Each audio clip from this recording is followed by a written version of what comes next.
A ver, esta es la unidad 10. Pasamos a la unidad 10. Efectos fiscales. Bueno, fiscales quiere decir tributarios también. Eh, Esto generalmente es una verdad para casi toda Latinoamérica, ¿no? Puede haber dos tipos de transacciones, las que son grabables y las que no. Y también hay, por ejemplo, hay otras operaciones de este tipo que se llaman reestructuración de patrimonio o reestructuraciones en buena cuenta, que habla, vamos a ver después, que habla de la reestructuración de todo el grupo empresarial y muchas veces las holdings no son constituidas acá, digamos, en Perú, o en Colombia, no sé, Argentina, sino se constituyen, pueden ser en paraísos fiscales o de baja tributación. ¿Sí? Yo sí quisiera que ustedes se olviden de la idea de que paraísos fiscales es sinónimo de, eh, no sé, algún tipo de práctica reñida con la legalidad.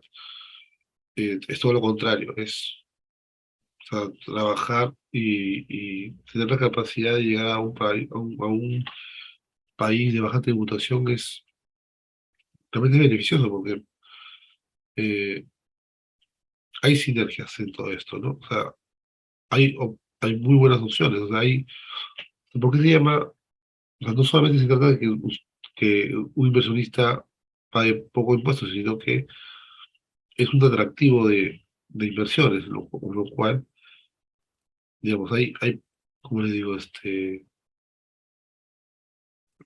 medidas, digamos, que esos países colocan que atraen inversiones. Entonces, al final, eh, el, el, digamos, el efecto total de esos negocios no son negativos a la sociedad, todo lo contrario, ¿no? ¿Qué pasa? O sea, estos países suelen tener políticas positivas y agresivas, digo, en el sentido de fomento de inversiones, con lo cual ofrecen condiciones buenas para, por ejemplo, la apertura de empresas. eh, Hay efectos tributarios de abrir, por ejemplo, una empresa que sea la holding de una empresa en baja tributación, en un lugar de baja tributación, porque además, digamos, lo que puedas invertir ahí te abren líneas de bajo costo también, de préstamos, con lo cual puedes seguir creciendo, ¿no? Es todo un mecanismo interesante que deberíamos estudiarlo antes de criticarlo. He escuchado cada cosa también, o se lee cada cosa. Pero bueno, veamos.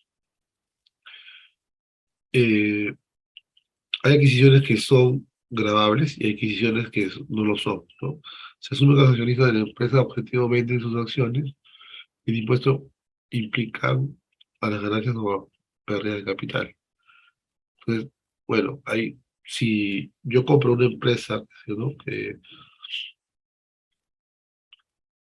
La empresa objetiva, la Target, existen, obviamente, tenemos que pagar por estas transacciones, tenemos que pagar el impuesto a la renta, como cualquier, como cualquier transacción. ¿Ok? Sin embargo, hay otras que no lo son, las que están exentos, ¿no? Cuando los accionistas del mismo objetivo reciben acciones de igual valor, por lo cual no hay ganancias ni pérdidas. Acá es como, no sé si ustedes han visto que, por ejemplo, cuando hay valores de liquidación de activos, cuando uno vende o, o compra, cuando uno compra activos para una empresa en general, tiene que pagar impuestos, ¿no? Entonces, tiene que pagar el impuesto a la renta. ¿Ok? En todo caso, cuando uno compra activos, tiene un crédito fiscal, ¿no? Porque estás hundiendo inversión. Pero si tú vendes activo al final, que sería el valor de liquidación, por ejemplo, si tú vendes ese valor o esos activos al final del periodo, y este valor de mercado es mayor al valor en libros, entonces ahí hay un gap, ¿no? Hay una probable ganancia de capital, pues ahí es donde tributas. Si el activo, o sea, y el valor de venta es igual al valor de mercado, como no hay ganancia de capital ahí, entonces ahí no tributas, es cero. Y si cuando vendes el activo o los activos, el valor de mercado, digamos, es 100, pero a mí me costó 200 y ahí tiene un valor de, no sé, 150, 125. Quiere decir que todavía el valor en libros de ese activo es 125 y solo lo puedo vender a 100. Entonces quiere decir que ahí yo tengo una pérdida contable, una pérdida tributaria, ¿no? Entonces ahí, en estricto, no pago impuestos un poco, ¿no? Es más, ese diferencial debería quedar como este escudo fiscal también. Entonces, eso es un poco el concepto. ¿Ok? O cuando los accionistas del empresa objetivo reciben acciones de igual valor, por lo que no existe pérdidas de capital. Consecuencias de las utilidades por acción.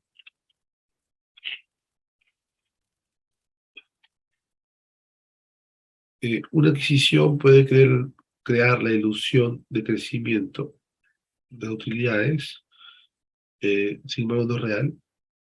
Bueno, habría que ver, ¿no? Habría que ver realmente si es que, o sea, cuál es la forma contable de haber hecho la consolidación de los estados financieros, de cómo queda el final. Y es un asunto ya que le corresponde al subfield que se llama reestructuración patrimonial, ¿no? Eso tiene que ver ya cómo quedan las empresas post-compra, con post-adquisición. De otro lado, el ratio eh, precio de acción por utilidad, es decir, price, o sea, o precio por utilidad, PU, sería price earnings, sería, ¿no? El PI que ustedes han visto acá, seguramente han visto en Yahoo,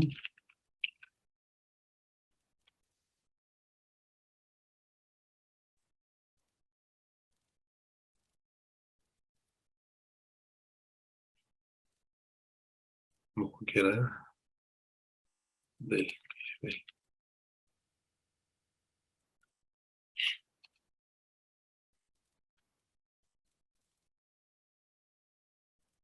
el PI 6.6. Eso sería por acción.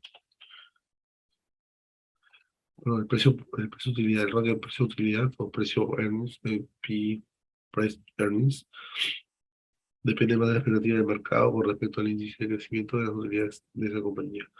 Cuando la función no genera sinergias de mercado de manera inteligente, entenderá que no se generó sinergia. La razón de precio y, y utilidad neta o los earnings cae, ¿no? Debido a aumentar el desempeño de la acción. El mercado podría ser engañado, dice, debido a que las utilidades por acción de la compañía adquiriente aumentan. Sin embargo, eso no es real, ya que solo es un efecto contable. El mercado solo fue engañado pocas veces en el siglo pasado. Bueno, esto de engañar al mercado lo que quiere decir en realidad es más, existe toda eh, tenemos un- una preposición en términos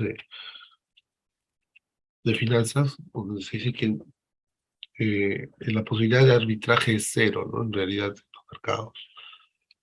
¿Qué significa arbitraje? Es posibilidad de hacer un retorno o una ganancia sin un costo asociado.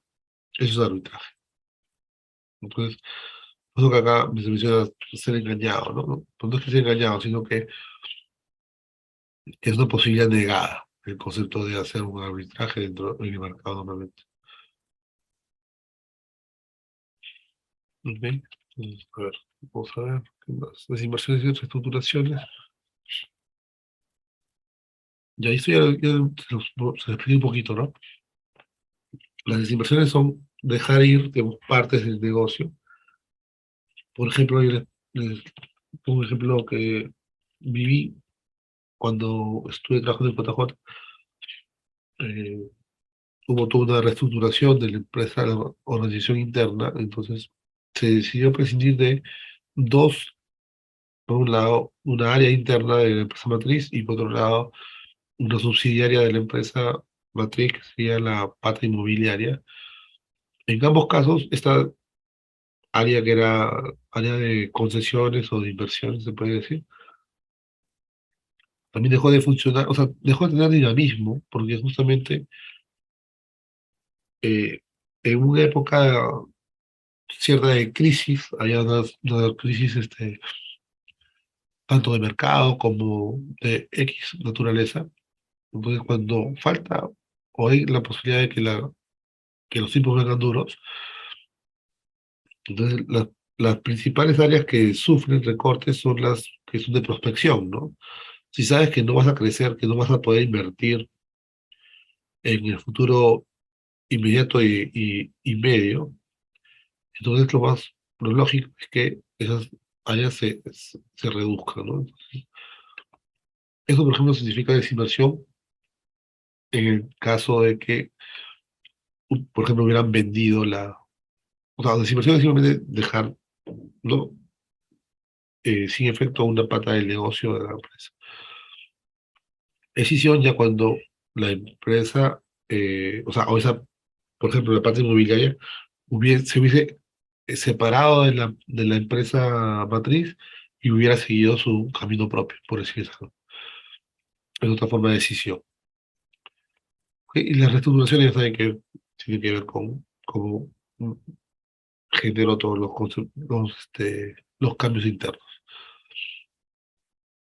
Separación de unidades, emisión de acciones con monitoreo, y eso es.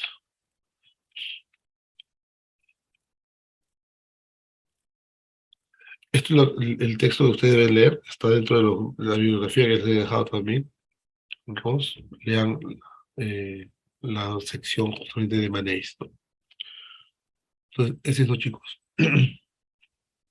Veamos un poco el caso, o los casos.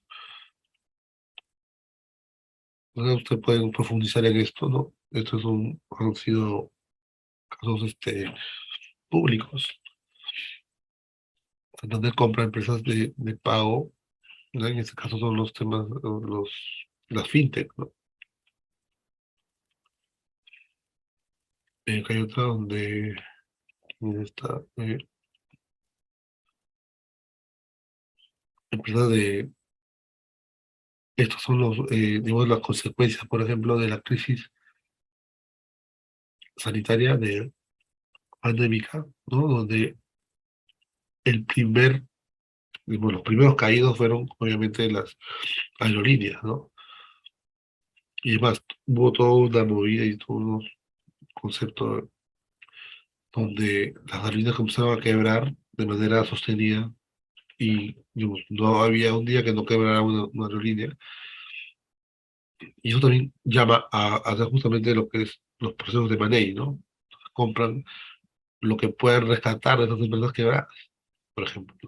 Si acá confía en cerrar la compra de Air Europa este año a comienzo de 2021.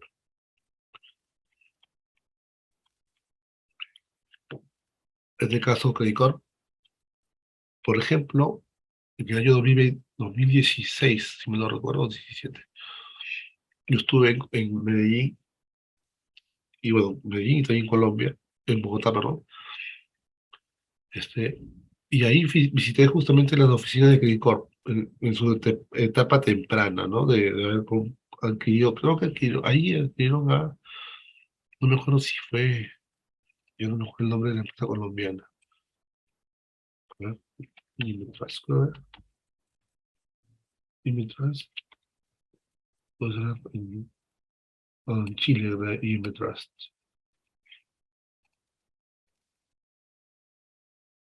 Sí, bueno, no me acuerdo cómo se llamaba la empresa colombiana, pero o sea, sí recuerdo que toda la mesa de dinero de Credit Corp ya estaba instalada. Me invitaron a pasar, ¿no? A sus oficinas, que era un espectacular, muy bonito. Uno acá, Ultra Serfinco, ¿no? Esto debe ser una de las pequeñas que compraron, o bueno, o una más grande, pero tiene otro nombre, la que yo vi. Interesante, para que ustedes puedan ver, ¿no? La operación terminará en Acreditado Capital, tenga una presencia en Barranquilla, Bogotá, Cali, Medellín, Cartagena, Bucaramanga, y así sucesivamente, ¿no? O sea, hay todo un concepto de fusiones y adquisiciones en el mundo. WeWork demanda a SoftBank por retirar su oferta de 3.000 millones. Acá se van a comprar o se van a vender y retiran la oferta y se quedan enganchados. Es todo un tema, porque cuando uno ya está procesando digamos, el concepto de la fusión o la adquisición, ya te haces la idea de muchas cosas, ¿no? Es como decir que, no sé, si personalmente nos dicen que estamos en un proceso de selección, por ejemplo, ¿no? Del tema profesional, y nos dicen finalmente que se cayó, porque se cayó el proceso. No es que ustedes perdieron, sino que se cayó el proceso. Entonces, simplemente uno se queda con un mal sabor, ¿no? O ustedes están comprando cualquier tipo de activo, un departamento, una casa, y también sucede algo que se desisten de vender. Ok, entonces tú estás vendiendo y me viene el comprador, dice, no, ya no te compro. Y así, ¿no? Eso es. Ok, chicos. Por ejemplo, también quiero mostrarles esto de acá. Este es un poco un, un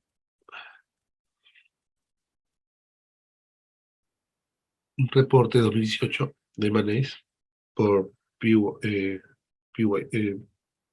PwC, ¿no? Eh, Acá lo que me interesa es que vean esto de acá. Por ejemplo, acá en el Perú, ¿no? ¿Cómo ha ido la evolución de mercado en el Perú en el 2017? O sea, en el 2012, 2013 y 2014 han estado muy activos, ¿no? Bastante activos. Más bien 2017 para adelante se ralentizó, y más bien yo creo que para 2020-2021 esto ha vuelto a tener un componente cíclico, o sea, ¿no? Sobre todo en los momentos de crisis es donde existen más actividad en ese sector. Entonces veamos, por ejemplo,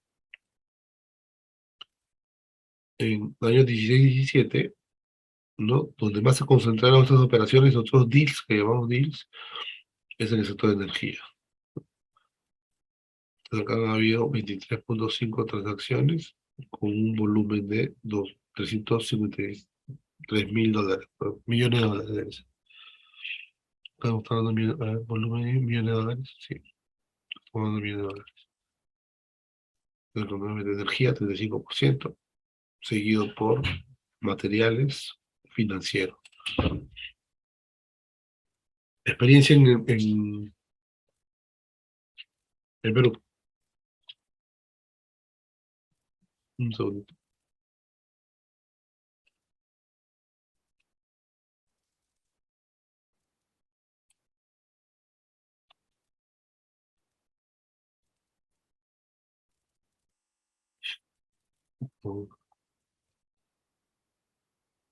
Ah, ¿cómo identifica su compañía las oportunidades de Money? Hay un equipo de desarrollo interno. Miren, eh, la otra gran mayoría es a través de banca de inversión. Banca de inversión es como boutiques como nosotros. Ok, entonces, como que van y le llevan las oportunidades. Consultores externos, con el interno y así. ¿Cuál cree que es el principal objetivo de una compañía en plantear su estrategia de transacciones? Sinergia. Por ejemplo, yo ya estaba hablando con Talma. ¿Conocen a Talma? Son los dueños de Aeropuertos del Perú, ADP, por ejemplo, ellos.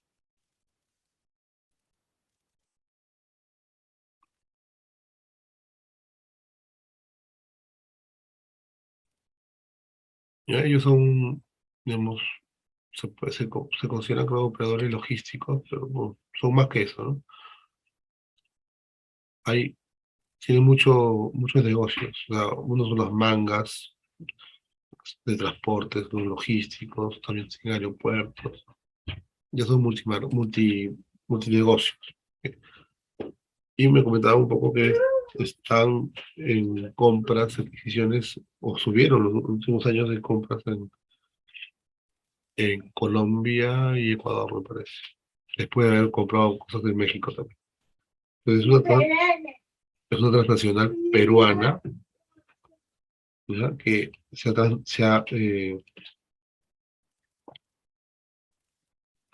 como que se ha hecho transnacional o ¿cómo le llamamos? Multilatina le llaman ahora, ¿no?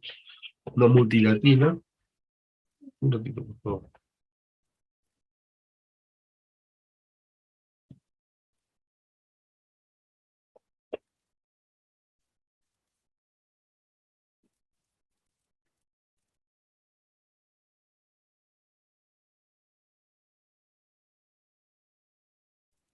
Ok, entonces, ¿qué llevan a estas empresas a salir, ¿no? A comprar? Esas compras, me estaba olvidando cómo decirles, todo lo que tiene que ver con M&As, con procesos de crecimiento para las empresas, a los que son los eh, buy side, ¿no? Los que salen de compras, compran, ¿no? Lo que están buscando son crecimiento, pero ese crecimiento se conoce como crecimiento inorgánico, ¿ya? Mientras que el crecimiento normal, entre comillas, el que sería el orgánico, sería simplemente, por decirles algo, ¿no? Si yo estoy en el sector, no sé, no sé, restaurante, ¿no? Imaginemos que sea así, y mi carta es criolla, ¿no? ¿Cuál podría ser para mí un crecimiento orgánico? Sería, no sé, expandir mi carta, no solamente a la parte criolla, sino también, no sé, a comida china, no sé, se me ocurre ahí nomás, en el mismo lugar, ¿no? Luego ampliarlo, no sé, al italiano, se me ocurre, ¿no? Por decirles cualquier cosa. Entonces, eso sería un crecimiento orgánico. Entonces, luego abrir nuevos restaurantes bajo una misma firma, ¿no? Eso sería crecimiento orgánico. Entonces, crecer, crecer, crecer, siempre estando bajo un solo paraguas. Mientras que el crecimiento inorgánico es absorbiendo o comprando, fusionándome, ¿ok? Y así ir creciendo. Esos son un poco los conceptos. A ver, dice, ¿no? Importante. ¿Cuál considera que es el principal riesgo asociado al proceso de M&A? ¿Ok? Uno, dice que 40% de los encuestados dicen falla en la integración efectiva. Y recordemos a este profesor que yo le decía al inicio, que se apodarán, que por ahí tenía, no me acuerdo dónde está, hay un link, o una entrevista que le hacen, y él dice, si están pensando en fusiones y adquisiciones o en M&A, desistan, no lo hagan, simplemente no lo hagan. ¿Por qué se preguntan, no? O le preguntan. Dicen, porque ya está demostrado que no hay ninguna operación de ese tipo que haya tenido éxito.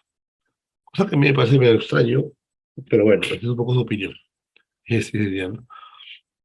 Y él enseña eso, ¿no? Ahí. Bueno, como dice, falla en integración efectiva, hay problemas ahí de cultura empresarial y este tipo de cosas, ¿no? La capacidad de poder comunicarse. Eh, Inadecuada evaluación del target, ¿no? Lo que dicen, ¿no? O sea, no has valorizado bien. Luego, un mal proceso de due diligence. Due diligence es el proceso donde, digamos, se verifican ciertas consistencias, ¿no? Hay due diligence legal, financiero, tributario, laboral y por ahí que contable puede ser, ¿ok? Inapropiada y dispersión del target, que es otro motivo.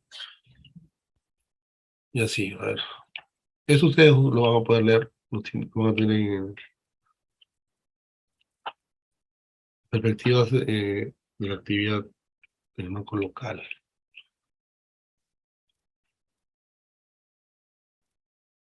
Por ejemplo, eso es más de perspectivas, ¿no? O sea, es un poco de expectativas también. Esto fue en 2018, o sea, esto pensado para 2019-20. El Perú era, digamos, un mercado objetivo, ¿no? Interesante. 23 corporativos, por toda 31, dice.